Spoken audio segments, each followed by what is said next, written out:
নারিন্দার বিখ্যাত ঝুনু পোলাও।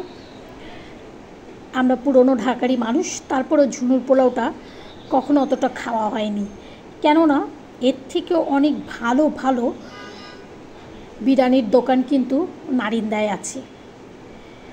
আর চিকেন বিরিয়ানি কিন্তু খুবই ভালো পাওয়া যায় নারিন্দায়, দোকানের কোনো অভাব নেই। এরপরেও এই ঝুনু পোলাওটা কিন্তু নাম করলো ফুড ব্লগারদের জন্য। তারা যেভাবে উপস্থাপনা করে পোলাওটার, আসলে সেরকম কিন্তু আহামরি কিছু না, অন্তত আমার কাছে লাগেনি।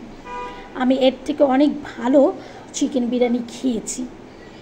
এদের দামটাও যেমন নিচ্ছে, তেমনি মানটা আরও ভালো করা উচিত, যেহেতু সবাই সেই ব্লগারদের, ফুড ব্লগারদের ভিডিওগুলো দেখেই তাদের দোকানে যেয়ে ভিড় করছে। সেই অনুযায়ী তাদেরও কিন্তু খাবার মানটা ভালো করা উচিত।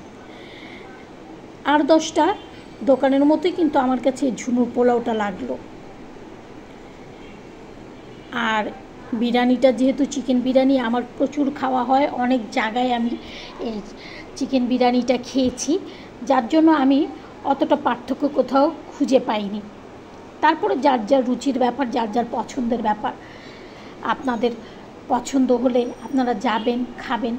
আমার পছন্দের সাথে যে আপনাদের পছন্দ মিলবে এটা কোনো কথা না, বা আমার ভালো লাগার সাথে যে আপনাদেরও ভালো লাগাটা এক হয়ে যাবে সেটাও কোনো কথা না।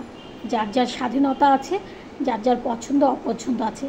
আমি শুধু আমার পছন্দের কথা বললাম। আর এ কারণেই আপনারা কেউ কোনো নেগেটিভ কমেন্ট করবেন না আশা করি। পছন্দ যার যার, বক্তব্য তার তার, মতামত সেই দেবে, ঠিক না?